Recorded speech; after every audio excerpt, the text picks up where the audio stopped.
Today, we are in conversation with Akshay Verma, who is an ownpath mentor and the founding partner at Prophecy, specializing in innovation, digital product design, and leading teams. He's been a designer for over 11 years and have worked with companies like Kotak, Gradeup, Barclays, and IKEA on digital products spanning education, healthcare, fintech, and SaaS. Enjoy.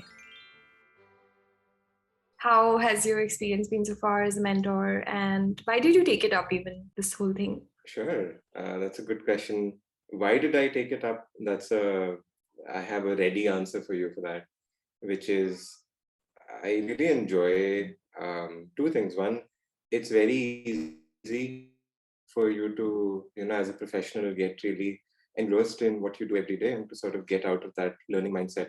And I think connecting with students, people who still have that, newcomer mindset, hungry to learn, that's kind of infectious, and I really enjoy that.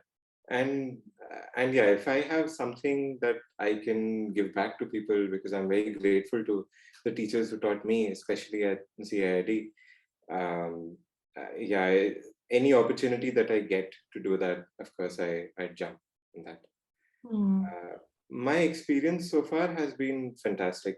So one of the things that I've really enjoyed the most has been all the questions that people ask, and like such good questions.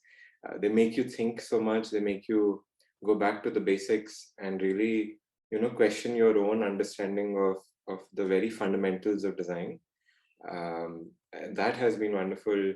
Seeing everybody grow has been incredible. When people show up on day one, and then the way they evolve, you can literally see people's evolution, the things that they struggle with, the things that the way they overcome those struggles, um, and what they become, coming out of the course. And then finally, the places they go. This is a program that is really taking people places. So, yeah, being a spectator and a participant, a facilitator in that has been incredible. Nice. That is so beautiful and very insightful. Thank you. Anything that you learned during this process, and would you like to unpack that, dig a little deeper into? Sure. I learned a lot of things in the program myself.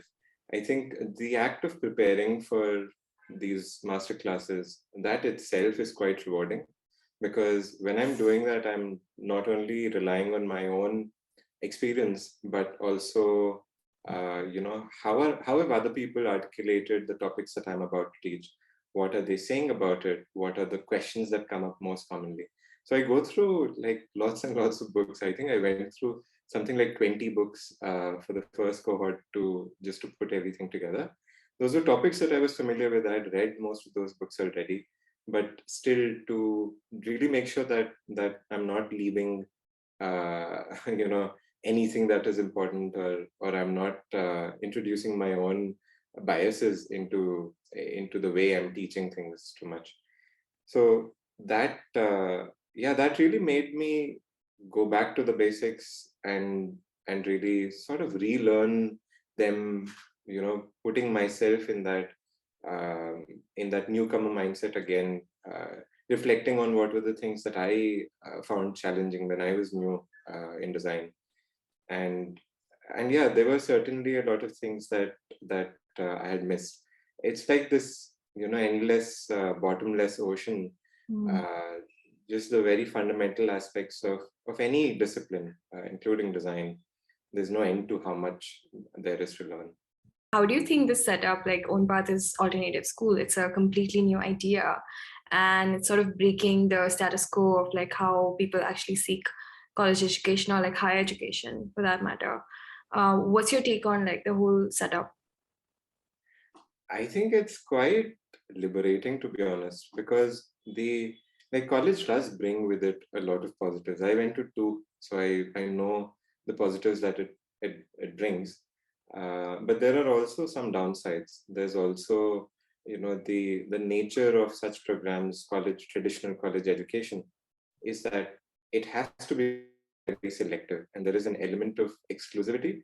I think in some cases, artificial exclusivity, which I am not very fond of. In a lot of cases, very genuine exclusivity as well, because there's finite resources, and there's only so much that you can scale a person that's running in person. Moving to a platform that is digital, structuring the program in a way that it is accessible to a lot more people, and also people who are already working, right? People who have day jobs. How do you get them to leave their job, travel to maybe a different country, turn their entire life upside down, take massive loans, and then, just carve out so much time, mental headspace, resources into educating themselves, and then even then the outcomes are not very certain. Even then, a lot of times that sort of education is very disconnected from the realities of the industry.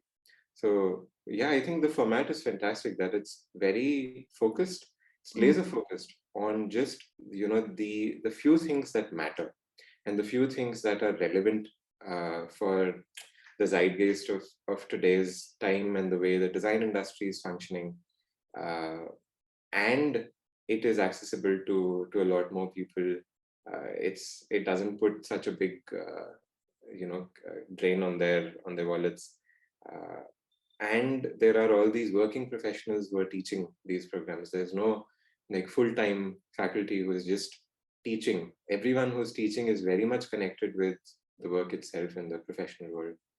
So yeah, putting all those things together, I think this is the future. This is the the evolution of design education. Another thing was like, what are the challenges that you're faced as a mentor? And if you can go a little bit deeper on your own session during this first month, how was your experience, and what was your experience like with the fellows this time? Is there any experience that stood out for you? Any instance that you could like unpack and like tell me a little bit about? Sure. So cohort 2 was very different from cohort 1 in a lot of ways. In fact, every few months you see like almost a seismic change in the way people look at design, in what people already know about design.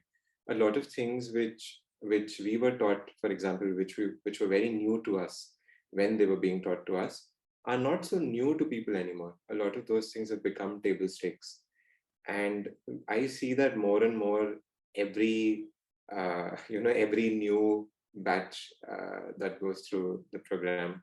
And especially this time around, we started with this exercise where before we even taught anybody anything, just to sort of benchmark where people stood, and for them to sort of form an appreciation for what they were about to be taught. We gave them an exercise, and we just asked them to follow whatever methods they are already familiar with, and produce something in the most commonsensical way they would. So a little bit of lightweight user research, a little bit of ideation, just working within your little group of people, 3 people, and then presenting some idea. No usefulness testing, no user testing, none of that for now, but just this basic loop, right? Because this is something that they will go through over and over again. And I like this analogy of learning tennis. When you learn tennis, the first day, I remember in my childhood, there was a coach, and I had a racket in my hand, and the coach did not even let me hit any balls with the racket. He just said, you know what, just practice the swing this racket in the air, just go through the motions of doing this. I think in design or in any other discipline, that plays a big role, that you have to go through the motions. And the first week, this first month especially, was designed to make people go through those motions, and to get a sense of how does this entire thing come together, what does it feel like. And then they firsthand experienced certain challenges, and they surfaced those challenges, and then we said, okay, you know what, there's a module that is coming up just for this. So now they're really looking forward to, they know what to expect, they know what their own personal learning outcome is going to be in each of those upcoming modules. So that I yeah, let's see how that goes. That's how I was taught, and I think it's going to go well. At least the feedback was good. Yeah, this is good. Thank you. Well, thank you. Hi, if you like this video, please support us by pressing on the like button, dropping a comment, and sharing this with your friends. And do not forget to subscribe to our channel for more conversations like these. See you!